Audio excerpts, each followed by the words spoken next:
man, here tonight on the How's everybody doing tonight, ladies and gentlemen? We got fucking, you already know, talking about here sports and freaking wrestling. You already know what time it is. Let's go, man. Feeling a lot of energy right now, man. I see a lot of these damn sports reporters are back on TV now. That means it's football time. Let's fucking go, man. Let's go. The freaking Buccaneers signed defensive lineman Carl Mampsey to a one-year deal. I believe he was with the Raiders the last few years, and now he's going back to the Buccaneers. I think he's already played on their I don't know if it was on the Buccaneers or the Jets, but he's already played on their top bowls. So he was very good on top bowls system. So let's see how Carl Nams plays in. But another kind of veteran guy we're going over there, along with Hakeem Hicks of the Bears. So Buccaneers getting some veterans defensive linemen. We'll see how that goes. Saints sign linebacker John Bostic. We'll see how that goes, man. That's a team over there too, man. And they got Andy Dalton over there. If things were not to work out with Jameis Winston or he just gets hurt, Andy Dalton, I think he could have a better. The last few years he's been sucking ass, right, with Chicago and Dallas. But the thing is, I don't know, because I want to see how the Saints are with Sean Payton. I don't even know who the hell the offensive coordinator is. I know Dennis Allen, the defensive coordinator, is not the head coach, but they got a lot of good weapons. They even got Olive, the damn wide receiver from Ohio State. They got Michael Thomas coming back. They got Alvin Kamara. But yeah, man, I don't know. We'll see how it looks with the offensive coordinator, and then I'm sure they're gonna start the season with Jameis Winston, but I wouldn't be surprised if we see Andy Dalton play at some point in the season. We'll see, man. Now there's injuries. Fucking the Rams, man. Sean McVay says running backs Cam Akers and Darrell Henderson are both dealing with soft tissue injuries. It's usually a hamstring when they say soft tissue.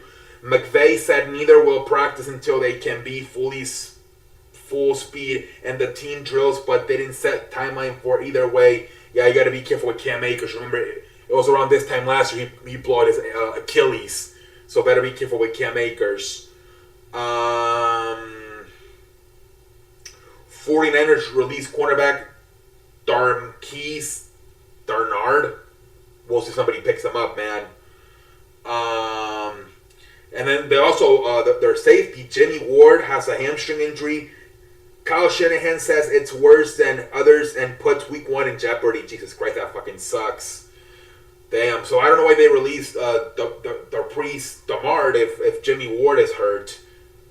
Oh well, we'll see. Hopefully he's okay. But they're saying he might not be available for week 1. That freaking sucks, man.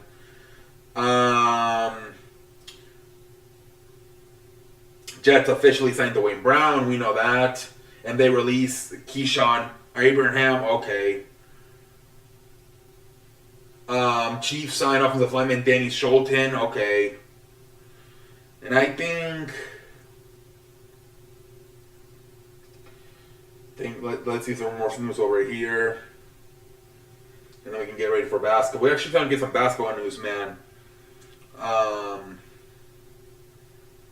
It looks unlikely that Alvin Kamara will be suspended at all this season. Yeah, I mean, everybody's talking about Deshaun Watson, but Alvin Kamara could also be suspended for getting arrested back in January. So we'll see if he gets arrested or if he gets suspended or not. And there's a trade, man. The Philadelphia Eagles traded J.J. Arcega-Whiteside to the Seattle Seahawks for cornerback Ugo Amadi. So we'll see, man. They're suppostly Eagles, man. They're not even playing Jalen Reagor, so of course they're going to trade J.J. Arcega-Whiteside. They might even trade Jalen Reagor. But yeah, man, get another cornerback in there. Like I said, they're barely. It looks like not even Jalen Reagor can get on the field, so it does make sense to trade some of these wide receivers if you're Philadelphia, man.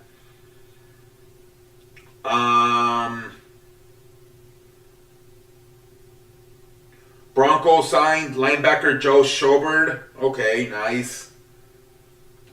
And I think that's about it for the NFL. Let's move over to the NBA. So I think it's been official. NBA. It starts October 18. It's going to be Boston versus Philadelphia, and then at night it's going to be the Lakers versus the Warriors. Those are looking like the two games. And then on Christmas, I think it's Warriors, Grizzlies, and I think Lakers and Mavericks. I'm sure there'll be some other games, but those are like the two top teams. NFL's also getting in on Christmas as well, just like last year. But I think this is going to be the final year for NFL on Christmas because I think it's because the last few years it's been on a Saturday and Sunday. That I think now they'll probably go to Monday next year. They'll probably just do like a Monday Night Football game and that's it. Because that's gonna fucking suck for the NFL if they get in that Christmas shit every year. Last year they got smashed. I think it was like freaking 29 million views for the Cleveland Browns and the Green Bay Packers, and I think the Suns and the fucking Warriors only got like 5 million views. So NBA better fucking pray that NFL, the only reason they're using the weekend. I mean, the only reason they're getting the Christmas is because of the weekend. The last year's falling Christmas on a Saturday and Sunday. And yeah, because otherwise they're going to be fucked. But yeah, man, the NBA schedule starting to get released. Is it official? I don't know if it's... I don't know if it's official yet. But, yeah, I think it's... A lot of shit came out. Yeah, so sources, NBA's 2022-2023 opening night, October 18 on TNT, will feature the Philadelphia Sixers versus the Boston Celtics, and then it would be followed by the Lakers versus Warriors. Golden State, Boston Celtics NBA Finals rematch dates for the 2022-2023 season, per sources, will be December 10th in San Francisco and January 19 in Boston. So yeah, they're starting to leak some stuff. The Phoenix Suns will host the Dallas Mavericks in the season opener for both teams on October 19. Okay, there's this Christmas Day schedule. Bucks, Celtics, Sixers, Knicks, Suns, Nuggets, Lakers, Mavericks, Grizzlies, Warriors. That's a Christmas Day schedule. The Lakers, Clippers, their first game will be October 20th. Okay, Lakers and Clippers.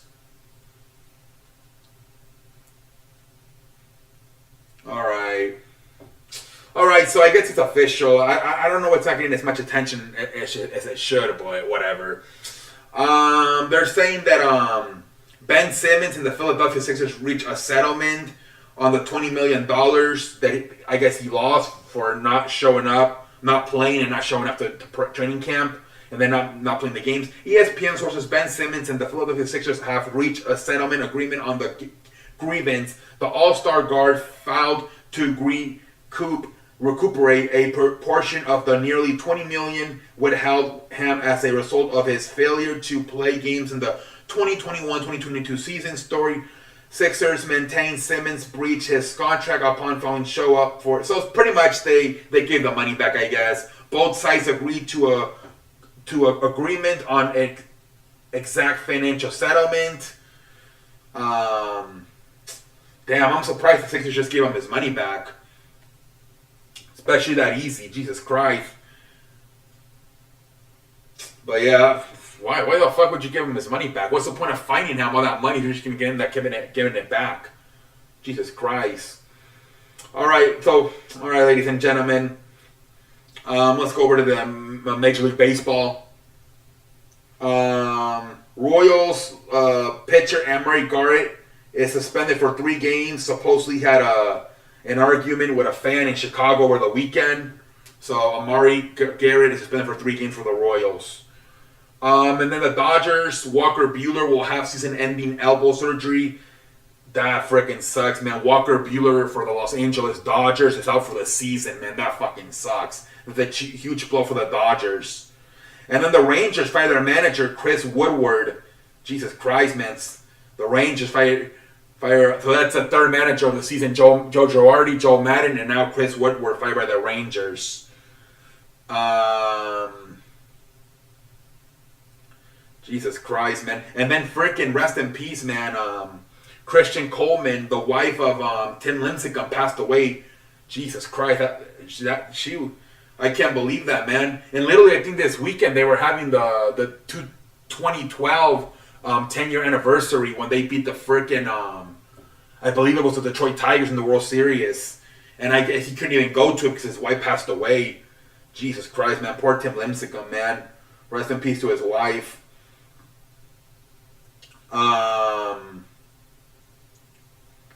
Let's look at a Major League Baseball scores, and then we'll go into wrestling. All right, we got the Angels and the Mariners tied 2-2 in the 8th inning. We got the Giants beating the Diamondbacks 6-1 in the 7th. We got the White Sox beating the Astros 4-2. We got the Guardians beating the Tigers 4-1. We got the Phillies beating the Reds 4-3. We got the Marlins beating the Padres 3-0. Fucking Padres. We got the Tigers in the second game beat the Guardians 7-5. The Nationals beat the Cubs 5-4. The Rays beat the Yankees 4-0. Fucking Yankees can't do shit, man. They cannot win. What is going on with the freaking New York Yankees, ladies and gentlemen? Jesus Christ. Orioles beat the Blue Jays 7-3. Braves beat the hell out of the Mets 13-1. Huge series right there for the Braves. Twins beat the Royals 4-2. Rangers beat the Athletics 2-1. Dodgers beat the Brewers 4-0. Brewers, man, I'm telling you, man, they might fall off. Cardinals better take advantage and start winning some games since the Brewers are playing the Dodgers. All right, ladies and gentlemen, let's go over to wrestling, and then we'll call it a night here tonight on a Monday. All right, ladies and gentlemen.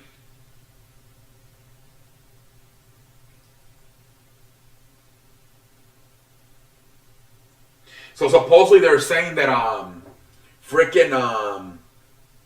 Gunther, I guess they're saying that on July 4th when he beat up R-Truth, who was dressed as Uncle Sam, apparently for some reason Vince McMahon and John Laurinaitis made the decision that he wasn't good, and they were about to bury him. And obviously they couldn't, because then a few weeks later, John Laurinaitis got fired and McMahon was forced into retirement. But yeah, they were saying that they were getting ready to bury Gunther because supposedly, I guess, the crowd didn't cheer or they didn't boo enough. Like, I guess they wanted a more reaction for an international guy coming up and beating a guy dressed as an American patriot on 4th of July. And because they didn't get the reaction they wanted, they were like, this guy sucks ass. And they were about to bury Gunther. Jesus Christ, man. And look now, Gunther fucking main eventing SmackDown as the Intercontinental Champion this past week. Jesus Christ, man. Sasha Banks and Naomi, like I said, according to Dave Meltzer, the plan is that they're already back. And the plan is they're going to show up either in Clash of the Castle after whoever wins the women's tag team title, or they'll show up the next week after Clash of the Castle. All right. Hit Row, they're saying that Top Dollar, he said he always kept in touch with Triple H the whole time. He said he would even film his when he was in the Indies, like they would have a match like in a high school gym or something. They would even film that shit for Triple H so he could watch them. But I guess they what happened, the reason they're saying that Swerve was the only one that went to AEW and the other three didn't, is because they're saying that I guess, remember, I think when the Hit Row, the short time they were on SmackDown, they were starting to feud with Shanky and Jinder Mahal, and I think Top Dollar made a diss track as part of the storyline, and he got a little bit too racist. And I heard the Young Bucks, who are like, I think they're like the vice, they have some power in AEW. They're like the vice presidents or something. They said we're only signing Swerve. So that's why they didn't sign the Top Dollar and the other guy and the girl B-Fab.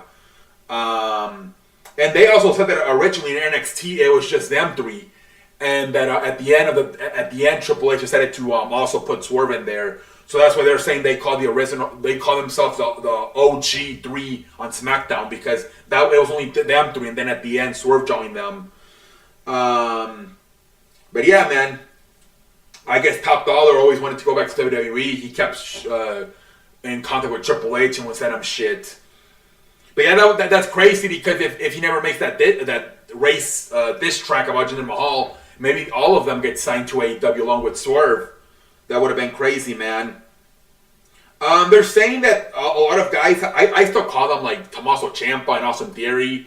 But they're saying that a lot of McMahon took a lot of the first name out for some reason. They just call him Ciampa, and now they just call Theory. But Triple H is thinking about giving Austin Theory his name back, and same thing with Tommaso Ciampa. Yeah, I still call him Austin Theory and Tommaso Ciampa.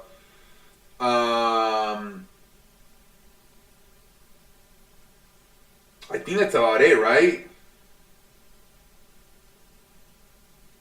They were saying even, that Doudrop had a meeting with Triple H, and she might go back to her old name. I think she was in NXT UK under Piper's Pit or Piper Pipe, and they're saying she might get her name back too. A lot of repackage going on, man. They're saying Ezekiel's going to go back to Elias. They're saying T-Bar's going to go back to Dominic Draxon. They're saying that Butch is going to go back to Pete Dunne. A lot of shit going on, man. A lot of shit going on behind the scenes.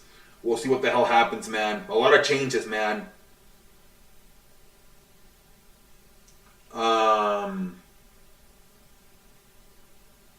But I think that's about it for wrestling as well, ladies and gentlemen. That's all I have. And until next time, I thank you.